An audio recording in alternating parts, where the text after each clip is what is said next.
This is the High Stakes Lowdown, a RotoViz podcast brought to you by the Fantasy Football Players Championship. I'm Eric Balkman from the High Stakes Fantasy Football Hour and the FFPC. You can follow me on Twitter at Eric Balkman and the FFPC on Twitter at FFPC. Before we get into the show, I want to remind everyone that you can get a listeners-only 10% discount to RotoViz by using the code RVRadio2022. That's RVRADIO2022.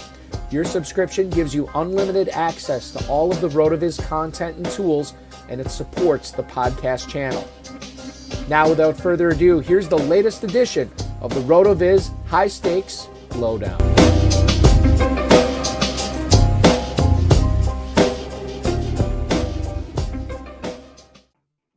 Hi, hello, and welcome everybody to the latest edition of the RotoViz High Stakes Lowdown. I am Eric Balkman from the High Stakes Fantasy Football Hour, the Better Sports Network's High Stakes Fantasy Football Show, and of course the Fantasy Football Players Championship, the FFPC, over at myffpc.com.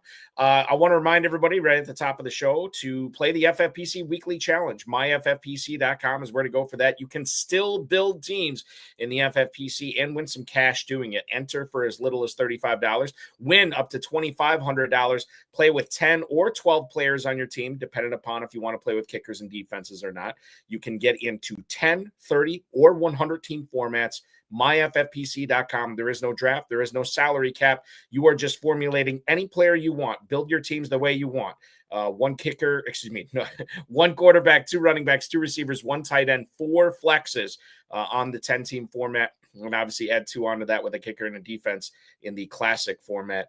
myffpc.com is where to go. myffpc.com. Only 1 player per NFL team, similar to the world famous FFPC Playoff Challenge, which we will be launching here in a matter of a couple of weeks.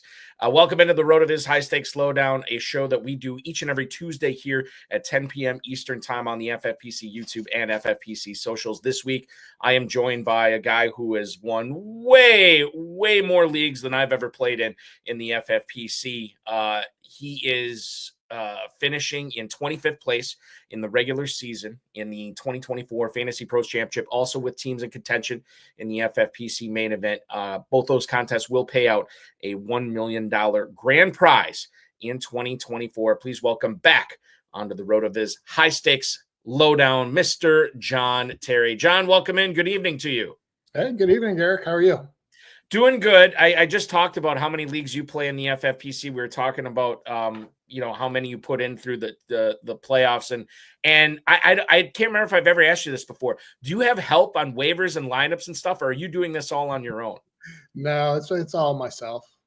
I've been trying to use more of the tools and been getting a little better at saving myself time. But if I said I was doing anything but fantasy football on Wednesday evenings and Sunday mornings, I'd be lying. Yeah, that's like, and I've talked about, there was talk, very brief talk, and it kind of ended pretty quickly, about doing another FFPC show. And I said, during the season, I said, well, we do the lowdown on Tuesday. We got the BSN show on Thursday, the HSFFO on Friday. That leaves Monday when we have football, Sunday when we have football, Saturday when nobody's really watching shows on the internet, or Wednesday. And I'm like, that's waiver night. Everybody's grinding waivers on Wednesday night. Nobody's going to be watching a show that night. But yeah, no, it's good. The global bidding thing that we launched last year, that had to be a huge help, right? Yeah, that definitely is a big help. And then some of the tweaks to it this year where you can separate between redraft and dynasty and kind of narrow it in. It does help quite a bit. We're going to try to help you viewers and listeners out quite a bit tonight. We're going to be discussing the power outage from the Falcons passing game this past week against the Chargers. What other 49er might be in for a fantastic finish to 2024, and so much more tonight. I want to kick things off and talk about a conversation that Dave Gerzak and I were having the other day, the co-founder of the FFPC. He gave me 3 seconds. And he said, Balky, who's the number 1 overall pick in FFPC drafts next year? And then he starts counting me down. I'm like, wait a minute, rookie draft, redraft, what are we doing? He said redraft. And I said Barkley because he only gave me 3 seconds to think about it. But he said, no, It's going to be Brock Bowers. And you have him on your 25th overall team in the Fantasy Pros Championship. John, looking ahead to 2025, as it stands right now, you think Bowers is the 101 in drafts next year for the FFPC? I definitely think he's in contention for it. I mean, we're going to need to see what they do at quarterback, if they bring anyone else in at wide receiver. I mean, I think part of this year, he's just had no competition for targets, right? I mean, it's pretty much him and Jacoby Myers now. So I think that's big. But I mean, the only guy that I would debate on, and again, we'll have to see what happens there at their wide receiver too. But like, I think it's either him, Chase, or Saquon, right? It's got to be one of those three. Go ahead. So I mean, I guess we'll just see how it pans out. But I mean, I would definitely consider Bowers at 1 for sure. Yeah, and I know, even if like they bring in somebody else opposite Jacoby Myers, and I don't even know what his contract status is like. I would think that some people will be taking not even a chance, but they will be taking him 101. I'm looking at Jamar Chase's contract next year. He has the club option for 2025. I believe that's the 5th-year option that they exercised when they drafted him in the first round. So he is under contract next year for, I believe, like $21.8 million. I don't know if he's going to hold out. I don't know if he's going to hope for a better deal. We've seen with the Bengals before, they don't always pay their guys when the rest of us think that they should be paid. So that would be something to worry about with Chase. And obviously Barkley, just being a running back, clouds it a little bit for the 101. So yeah, I think you're right. The 3-horse race right now for sure. Yeah. Moving on to the Eagles, and a player that you have as your quarterback on your 25th overall place team in the Fantasy Pros Championship, Jalen Hurts, and the only backup you have at quarterback on that team is Kenny Pickett. Now, you could have gone with a different quarterback that is currently starting in the NFL, maybe that doesn't have the upside of being on the Eagles or running the Eagles offense if Hurts were to go down. Are there any other situations in the NFL for these FFPC players who are going to see waivers lock here pretty quick? Are there any other quarterback situations around the NFL that if that quarterback were to go down, you'd have confidence in rostering as backup where you would only have those two guys on the team? You think about Patrick Mahomes or Josh Allen or any of these other situations. Yeah, I mean, it's tough. I mean, that's not an ideal situation for me, but with rosters locking and the players that you drop not being available, like there's very few QBs out there with all the injuries. But the ones that I would do that with probably would be Russell Wilson and Jordan Love. I mean, that's probably it for me. So if you had Love, you would be comfortable just going with a Love-Willis quarterback combo on your team the remainder of the season. Yeah, and I mean, you got to put it into context. I'm saying if your choice is like Malik Willis or Tommy DeVito, I would rather have Malik Willis. Right. Yeah.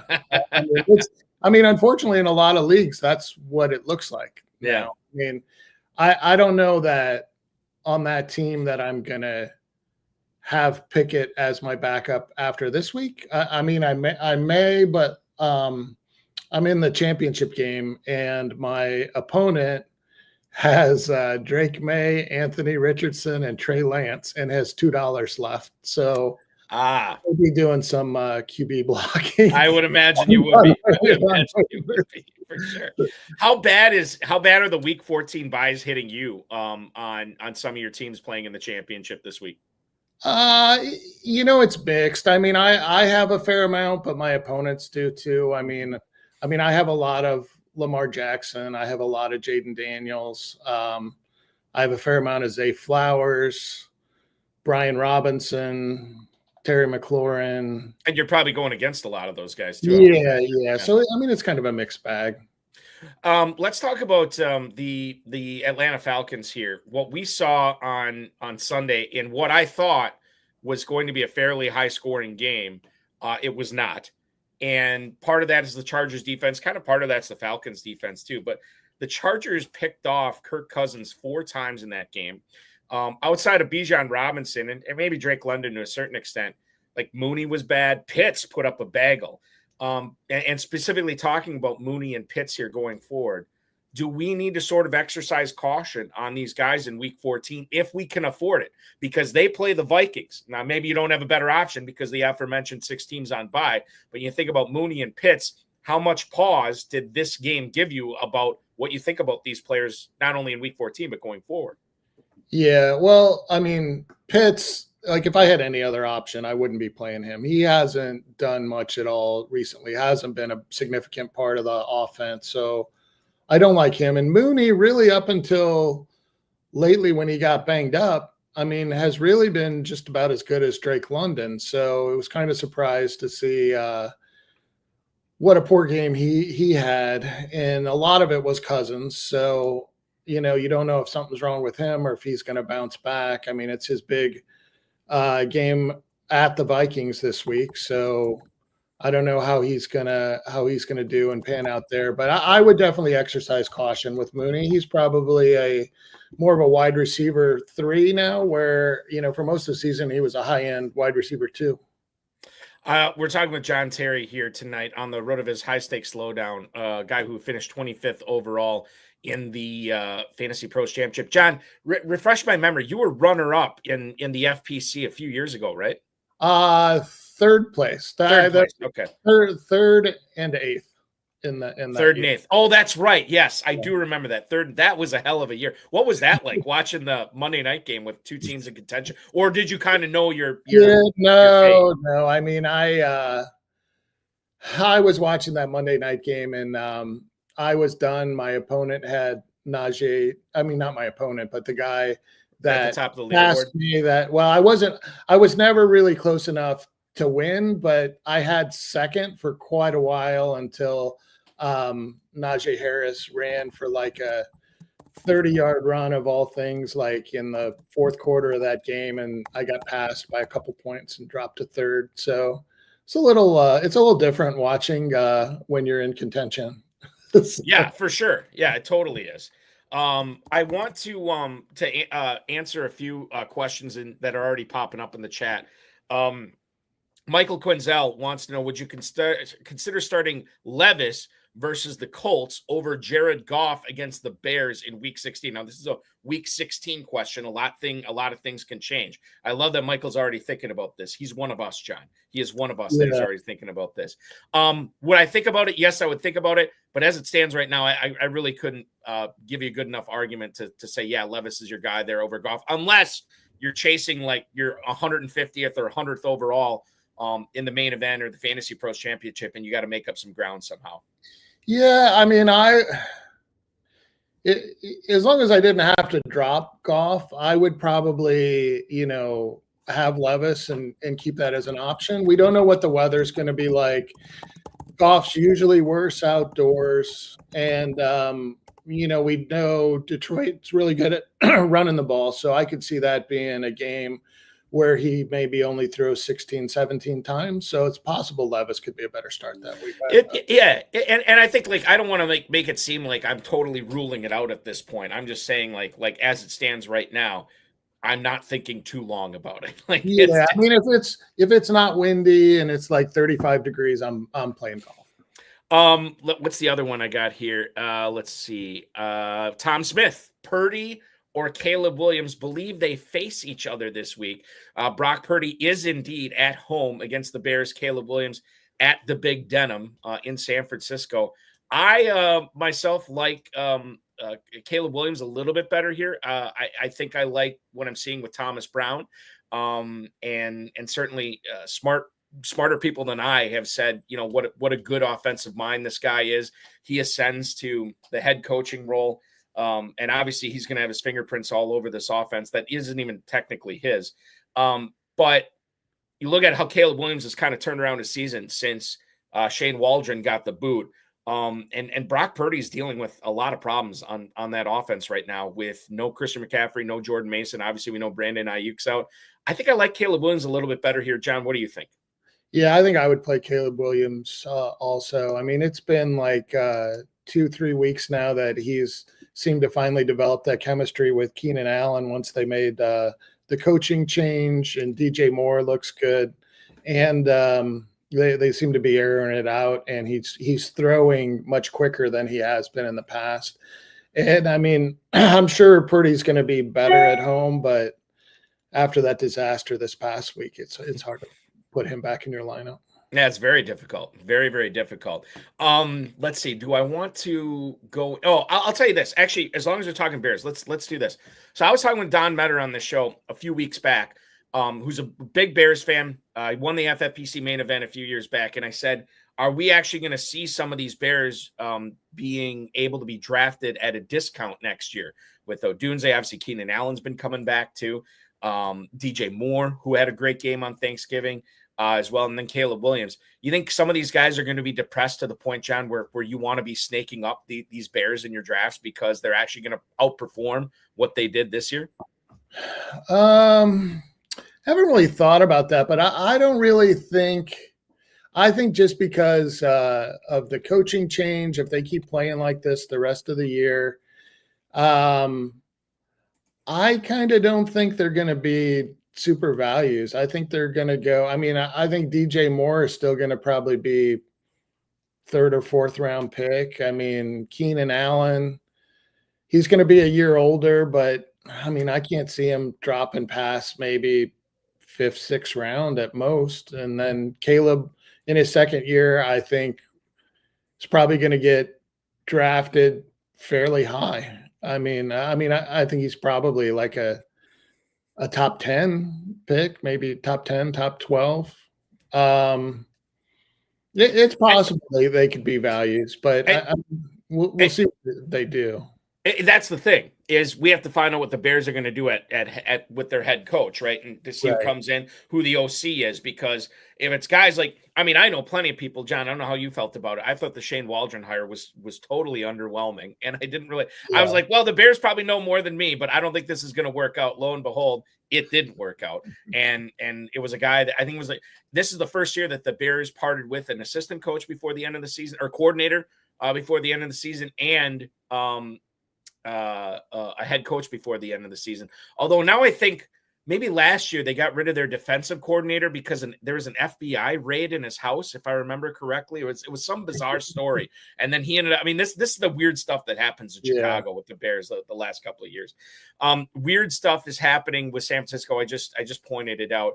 I can't remember who posted in the chat. Somebody said, what about Isaac Guerrero for the 101 next year? Hey, there's a non-zero chance of anything. I don't know if that's going to happen, but it's fun to think about. I want to pick your brain on Juwan Jennings here, though, because without Ayuk, without McCaffrey, without Mason, obviously Kittle is going to factor heavily. Kittle's been quietly having a really good season in the FFPC. Deebo Samuel is kind of an afterthought in that offense, whether it's like, he's playing hurt or they're not using him. I don't know, but he's borderline unstartable. Juwan Jennings that has not been the case. He has been the de facto number one receiver for this team. And I would imagine the Niners are going to have a lot of positive game scripts for him going forward through the end of the season. So they're probably not going to be favorites in a lot of their games with how beat up not only their offense, but their defenses as well. Is it wheels up for Juwan Jennings? Do you feel good not only about the remainder of the season, but this week against the Chicago Bears for him as well? Yeah, I don't feel too bad about it. I mean, I think, it's PPR. So, I mean, I think he's going to get quite a few receptions. He's playing some out of the slot and underneath. And like you said, Deebo doesn't seem to be getting any separation. I mean, I do think there's a possibility Deebo could put up some points. I mean, with all their running back injuries, I mean, I could see them doing something like in the past and giving Deebo more play in the backfield. So he may put up some points, but I like Jennings. Yeah. I think he'll do pretty well. He's going to be in most of my lineups where I have him this week. What do you think? I mean, again, not that I'm keep looking towards next year already, but that's going to be an interesting situation for the Niners next year to not only have Kittle, but you would think McCaffrey coming back, but then Jennings, Pearsall, Ayuk, and Deebo Samuel. I mean, I don't even know how we're going to handle drafting these guys next year. And Jennings and Pearsall are kind of the wild cards because they probably go cheapest, but they might pay off the biggest. Yeah, I mean, we'll see how they handle it. And I don't know exactly what his contract situation is, but if they have any opportunity to get rid of Debo, I think they will, even though he's such a big, personality on that team. He just seems like he might be done. Let's go to Ray C on YouTube, who wants to know Rachaad White or Adam Thielen for his flex spot. He needs to win this week to make the playoffs. Okay, so we'll help you out as best as we can. Thielen this week is going up against your Philadelphia Eagles in Philadelphia, John. And then we have Rachaad White, who is going to be going up against the Raiders, and that game is in Tampa. I don't know. I mean, I would say Thielen here, but I mean, this is really close. I don't know. The thing is, like, if that Carolina Philadelphia game goes the way I think it's going to go, I could see Thielen having 7 for 90 and maybe a touchdown. But Rachaad White, I mean, like, if Bucky Irving's full go, I mean, they still got Sean Tucker. I don't know. I mean, it's weird to say I trust the workload from Thielen, the receiver, more than the workload for the running back and Rachaad White. But man, I think I can make a strong case for Thielen over White here. Yeah, I definitely think I'd play Thielen.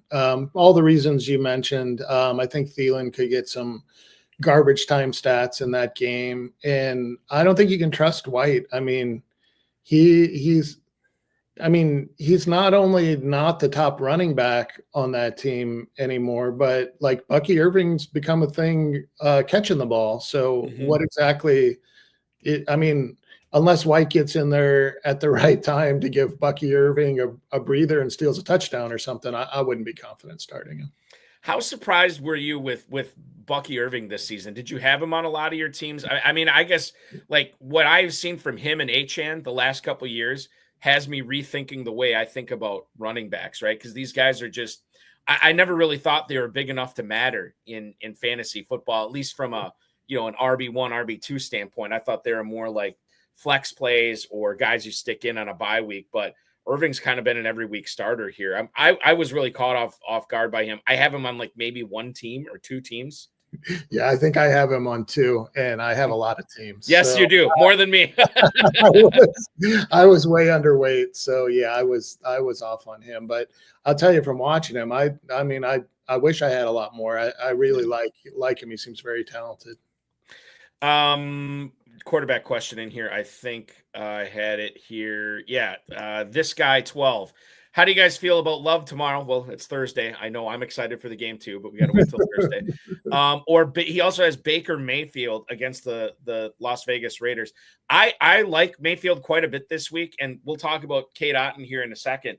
But I actually think I like Mayfield a little bit more than Love this week. Now, it's weird because it should be a game script for Tampa where it's a big Rachaad White, Bucky Irving game, right?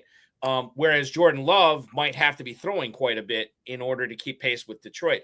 However, if you look back at Love's, last 4 or 5 games, he hasn't been throwing a lot. I mean, they've been so successful at running the ball. So if they take the air out of the ball again, as Green Bay has been doing the last few weeks, maybe Love doesn't have a big game. Mayfield, I just think, is just going to throw, and he's still going to do numbers. I lean Mayfield over Love here, John. How do you feel about it? Yeah, no, I agree with you. I would do the same. I think obviously it's a big division game between the Packers and the Lions, and both those teams can really run the ball well.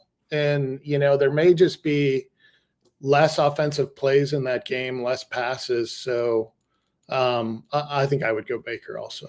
Let's talk about Jordan Love and Jared Goff, the two quarterbacks we're going to see Thursday night. I think you can make a case for both these guys having big games. I think you could also make the case that both Dan Campbell and Matt LaFleur want to keep the opposing offense on the bench and off the field. And they both have successful running games this year with Jacobs and obviously Montgomery and Gibbs for Detroit. So Love and Goff both could be underwhelming on Thursday night. If you had to pick one of them, is it Love over Goff? I think so this week, only because I would still pick the Lions to win that game at home. So there's a better chance Packers are playing from behind, although both teams are going to run the ball. And Detroit's got more, they're having more and more injuries on defense. So, yeah. I mean, that could lead to Love having a better stats. And a lot of the other thing too with a lot of those injuries, I mean, we saw that Thanksgiving Day game where it seemingly like every third play a Detroit defender was down, and usually it was a linebacker or a defensive line. They lost so many defensive linemen in that game, and they're already without Alex Anzalone, their inside linebacker, who is not going to be available for this game, and Aiden Hutchinson, who has been out the majority of the season too. So they're already down, two of their probably their best player in each of those positions, and now they come even more hurt into this game. I don't know. I mean, it's tough to bet against Dan Campbell. It's tough to bet against the Lions this year. So I'm with you. I think the Lions do come out ahead in that game, but I could easily see Jared Goff have one of these 13 of 14 for 113 yards and 2 touchdowns or something like that. Whereas Jordan Love might have to ball out, throw it 45 times just to keep up. I don't know. I really don't have a good handle on it. And it was just, I know it was in Green Bay a few weeks ago, but I think Goff only threw 145 yards against him the first time. So I could definitely see that happening. There was the Packers, I can't remember, something happened. And I know they turned the ball over in the red zone too, but if you look at the actual stats from that game, and I've gotten into arguments over some of the Packers, guys who cover the Packers here in Northeast Wisconsin, a lot of them say, well, Detroit could have poured it on if they wanted to. And I'm like, well, Detroit does pour it on a lot when they don't have to, and they didn't do it in that game. If you look at the team stats from that game, I mean, Green Bay was ahead in a lot of the categories. So I don't know. I think it's going to be a fantastic game. Brooklyn all day, Brooklyn all night. I have a question. Which running back would you sit out of this 5? Here's where Brooklyn's going to brag about how awesome his running backs are, which I love. This is the type of behavior we encourage on the show. He's got Saquon Barkley, Josh Jacobs, Alvin Kamara, James Cook, and David Montgomery. He has to sit one of these guys this week. Barkley at home against Carolina. Jacobs obviously on the road in Detroit. David Montgomery at home against Green Bay. Alvin Kamara is at the Giants, and James Cook is going to be at the Rams. This is a fantastic problem to have, but I would sit Montgomery here. Yeah, 100% I'd play the first 3, and then my decision would be between Cook and Montgomery, and I would probably play Cook. But it's close. Because Ray Davis has been sneaking into the conversation, in that, especially Sunday night, we saw a lot of Ray Davis once again. Yeah. I don't think Buffalo's gonna. Who's Buffalo playing this week? They're Buffalo has the Rams. They're at Los Angeles. Yeah, I expect that to be a better game than this last week. So I don't know that Davis plays as much as he did last week, because that was kind of when they had the game in control in the second half. I'd probably still go Cook. I think that I'm with you. I mean, outside of this last game, when did Ray Davis really have that big game? It was when James Cook missed a primetime game, right? And Ray Davis blew up. Outside of that, he's been, involved in the offense, but not involved enough to start, and not involved enough, at least for me to say, I don't want to start James Cook because Ray Davis is taking all this stuff away from him. Okay, let's do the game last night. Browns and Broncos. My God, if you had a heart condition, hopefully you weren't watching this game in the second half, because it was unbelievable. Jerome Ford, if you look at the stats in this game, not only was he out there on the field more than Nick Chubb, he actually looked more explosive than Chubb. He looked like the better running back. And this is not necessarily, hey, John, do I need to start flexing out Jerome Ford? This is more like, is this Cleveland backfield unplayable now? Has Jerome Ford muted Nick Chubb enough where you don't want either one of these guys in your lineup going forward, as long as both of them are healthy?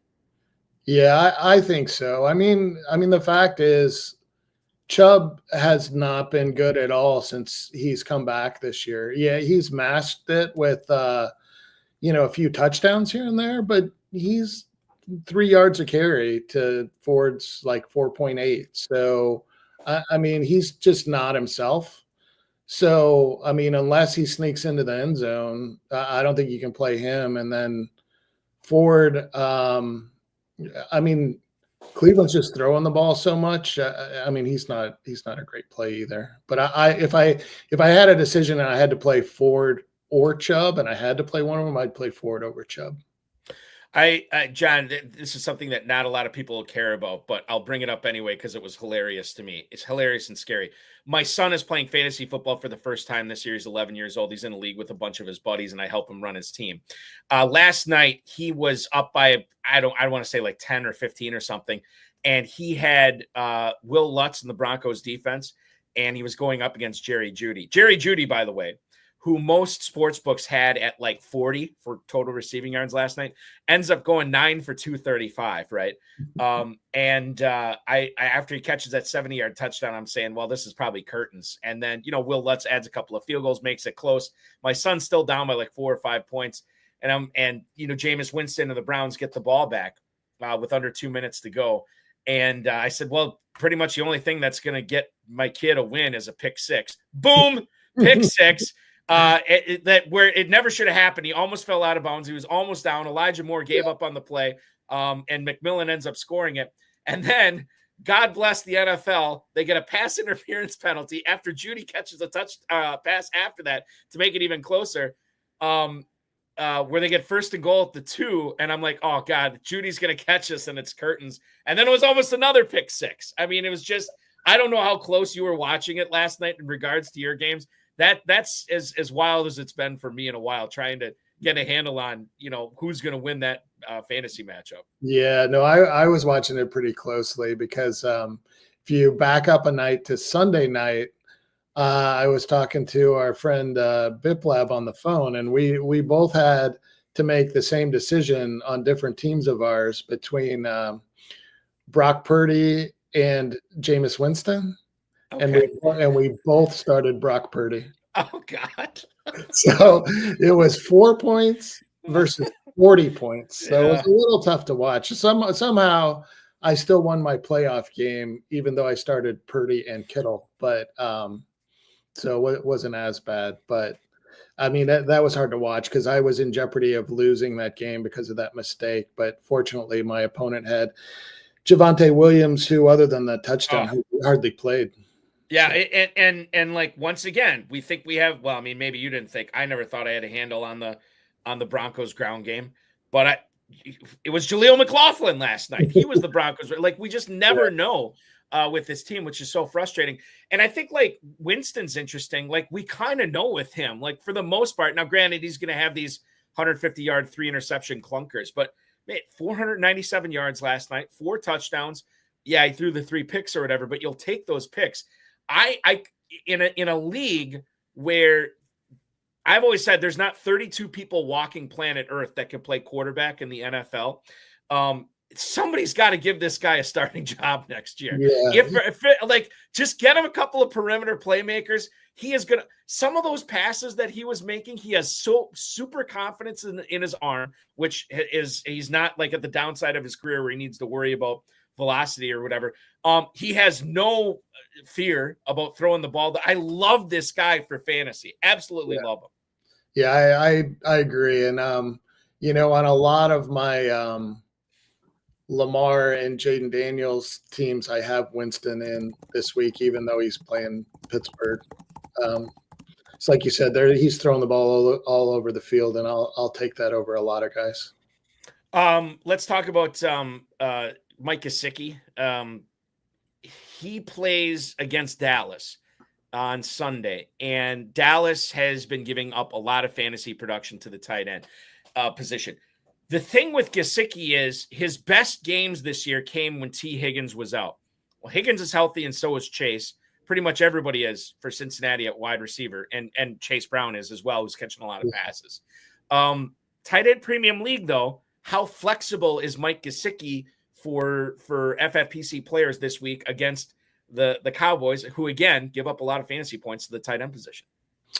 Yeah, I mean, it depends on your options. I mean, I think you can flex him. He's not an ideal flex. I think this last week was the first time with Higgins in there that, that he was halfway decent, but I mean, he was like 5 for 54 on 5 targets or something, which isn't bad. I mean, that's okay, as a flex, but it's not going to win you games if you have a better option. But I mean, I could see him doing slightly better than that against Dallas. I think too, and like you said, it depends upon your options. Maybe you're getting super hit hard by the buys this week. Right. And you look at Gesicki, if he puts up 5 for 50, I mean, that's 12.5. I mean, like you could do worse. But to your point, if you're looking for upside, I'm not seeing a ton of it with Gesicki this week. We kind of talked about Goff and Love already on Thursday night. When you look at that Green Bay Detroit game,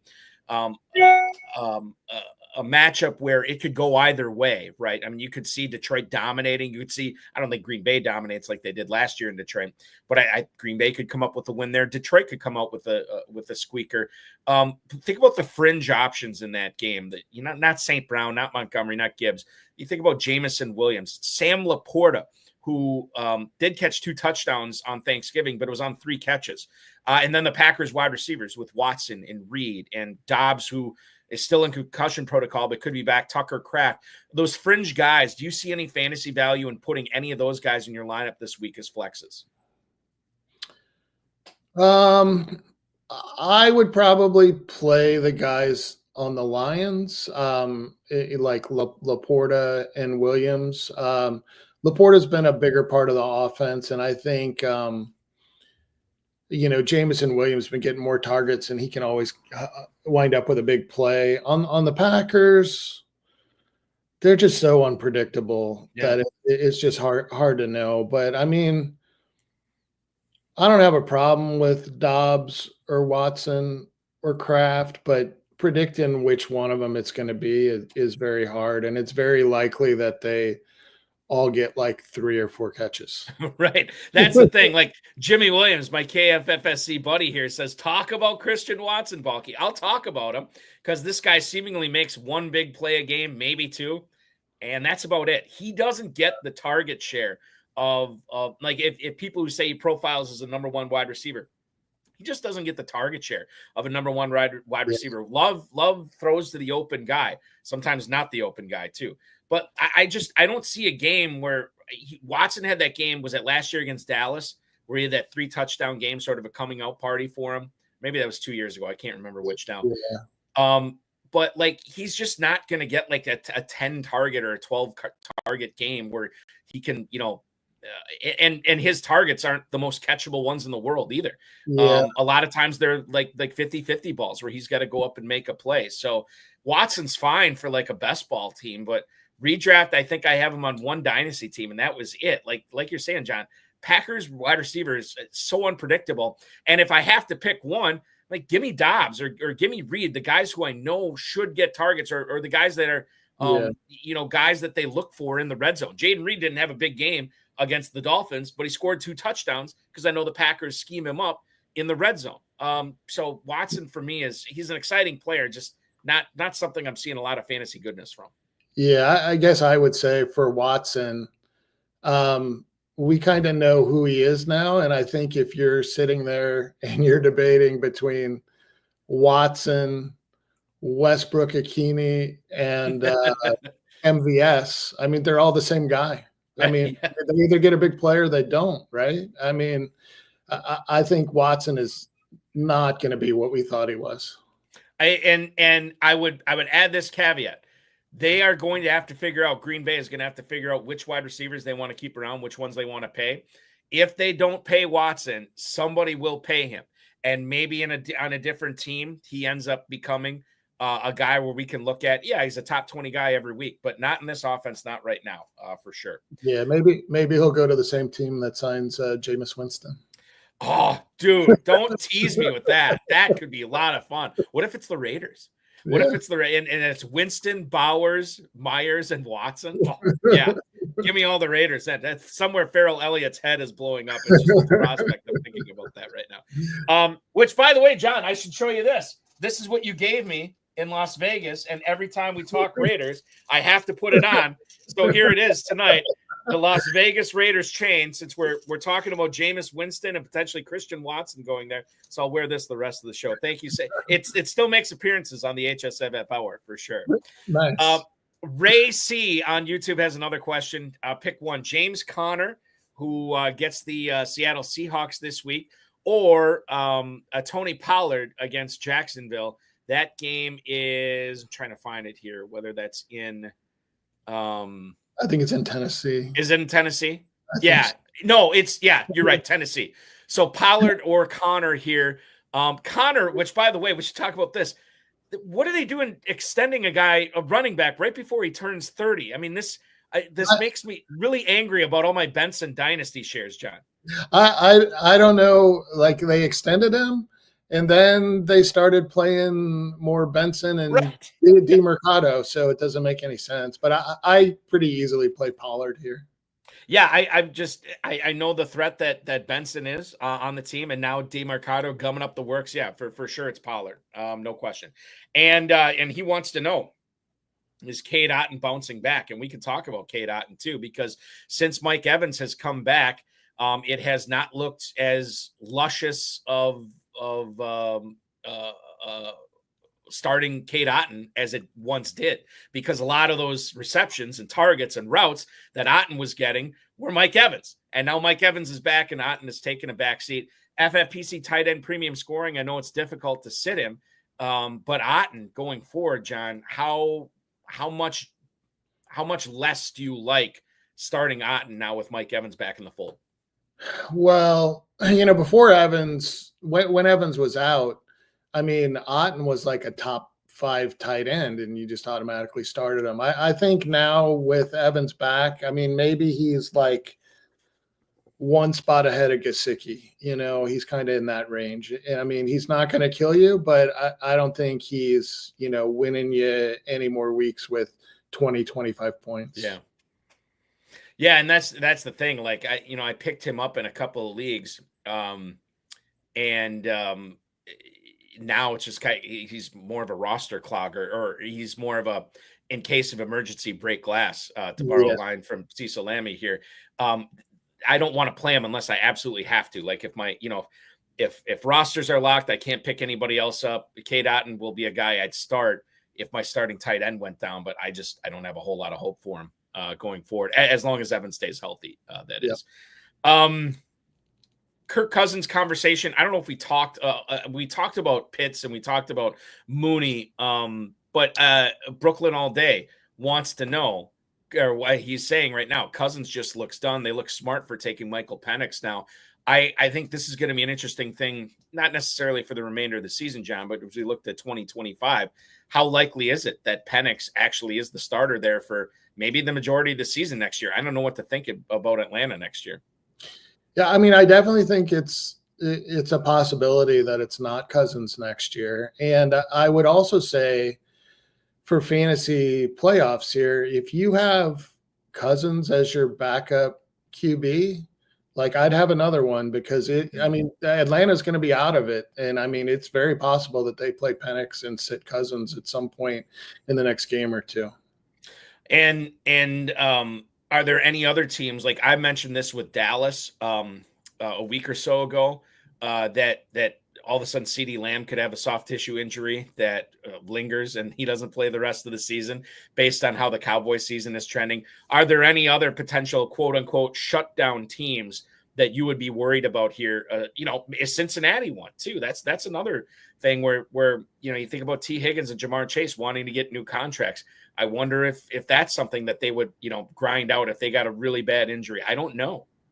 Yeah, I kind of don't think so from the player standpoint, because they're going to want to put up the best stats that they can to have the best case for getting that new contract. And I don't think, I think they're going to be pretty vocal. Like, if the coach says, sit Jamar Chase, that's not going to go over well. Right. Yeah. Plus, the coach needs to try to save his job as well. Right. So I don't know. It's just more the fact that Cousins has been bad.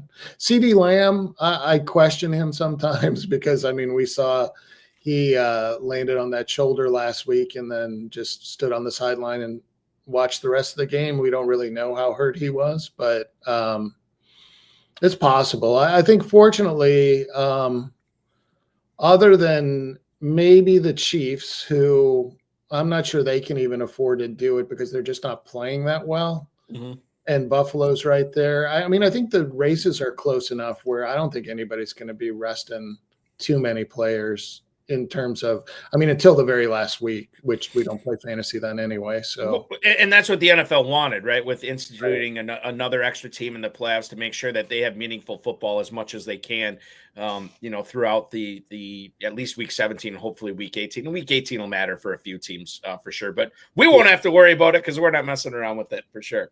The biggest surprise for you in week 13, is there anything, John, that stood out to you when you watched football this past weekend that you just did not see coming? Yeah, I mean, it was the 49ers. I mean, I get that McCaffrey got hurt. And I know we thought pregame the forecast wasn't going to be as bad as it was, but they knew it was potential snow all week. And I mean, it didn't even look like they could even hardly stand up on the field, and they just played awful in a game that they really needed to win if they were going to have a chance at the playoffs. So, I mean, they were just terrible. I mean, Purdy, like I mentioned, got me 4 points. Like Kittle got me 2.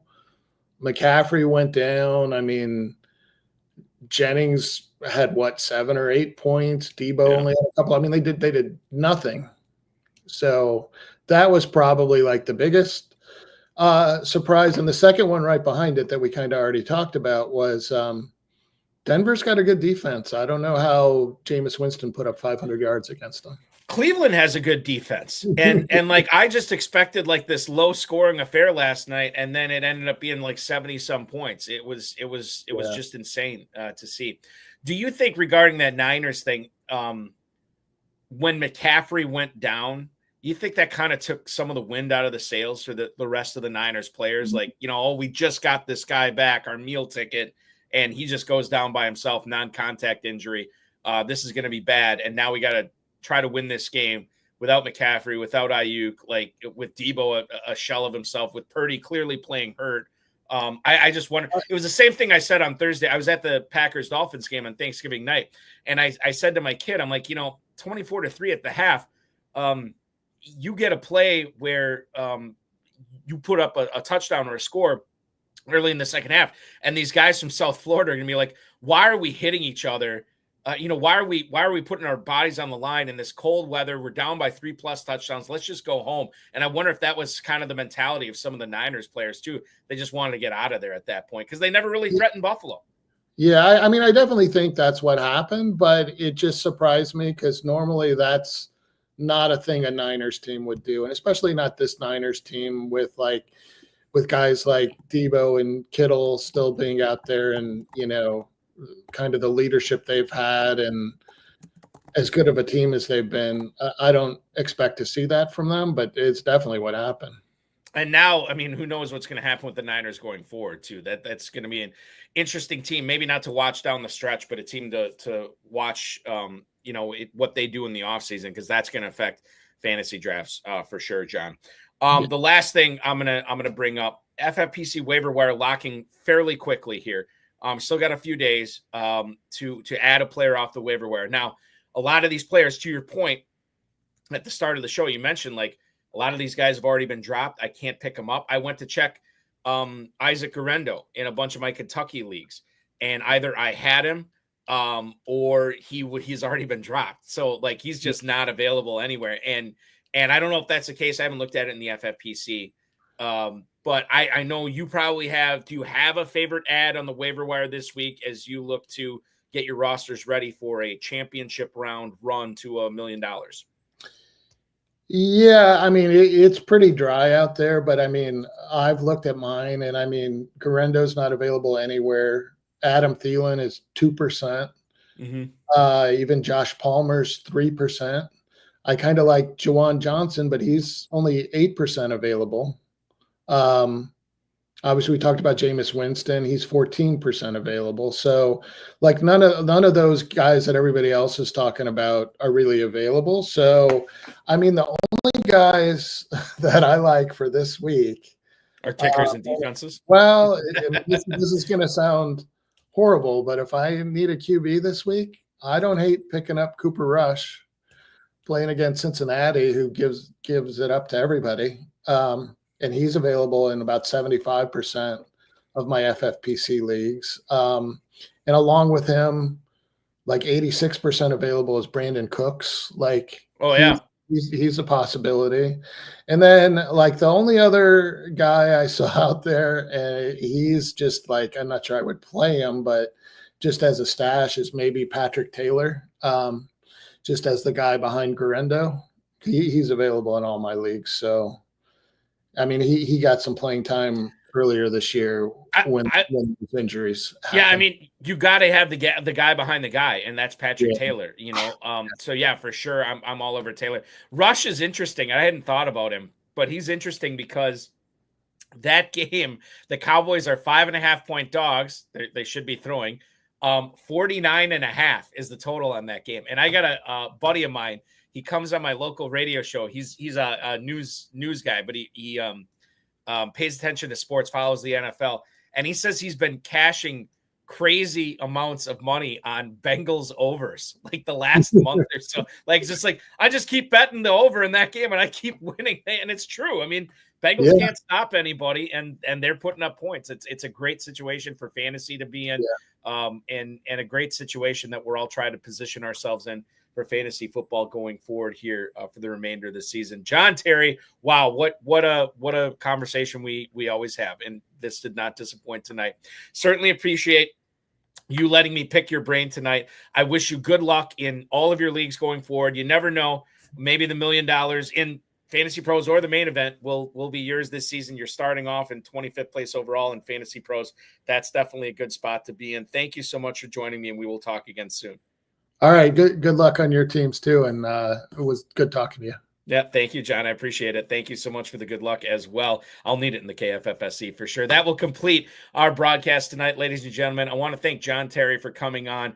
We will go back live on this show next week, same time, 10 p.m. Eastern time on Tuesday, when we welcome aboard the 20th place finisher in the FFPC main event regular season, Mark Davidson. He'll join me on this show Thursday night on the Better Sports Network at 7:00 Eastern time. I'll be joined by Pat Fitzmaurice from Fantasy Pros, 2 full hours taking you into the second quarter of that Packers-Lions game. That will be a fun one for sure. And then the HSFF Hour is live at 10 p.m. this Friday with Farrell Elliott and myself. Don't miss that. Special guest will be announced later on in the week. Play the FFPC Weekly Challenge right now. myffpc.com, myffpc.com is where to go. Enter for as little as $35, win up to $2,500. 10, 30, and 100 teams available at 100 team formats available at myffpc.com. No draft, no salary cap. You're just picking the players that you want to fill out your lineup. Only one player per team. If you want Brock Purdy, you can't have George Kittle. If you want Will Levis, you can't have Calvin Ridley. That's at myffpc.com. Remember to like this video, subscribe to the channel, comment on the video, share it with your friends, share it with your enemies, and get notified each and every time we go live. On this show, it'll be next Tuesday at 10 p.m. On this channel, it'll be Thursday night at 7 p.m. Fantasy Pros, Pat Fitzmaurice joining me on the show that night. That will be a fun 2 hours. Join us for that. For John Terry, I'm Eric Balkman. This has been the RotoViz High-Stakes Lowdown on the FFPC YouTube network.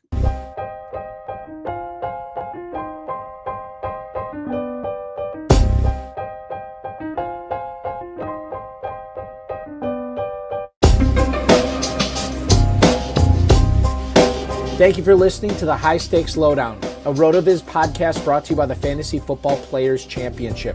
And thanks to Grapes for our theme music. Please review the podcast on iTunes under the RotoViz radio feed. It helps us find new listeners. Contact us via email, rotovizradio@gmail.com. We'd love to hear what you think, and follow us on Twitter at RotoVizRadio. And remember, you can always support the show by subscribing to RotoViz at a 10% discount through the NFL podcast homepage, rotoviz.com/podcast.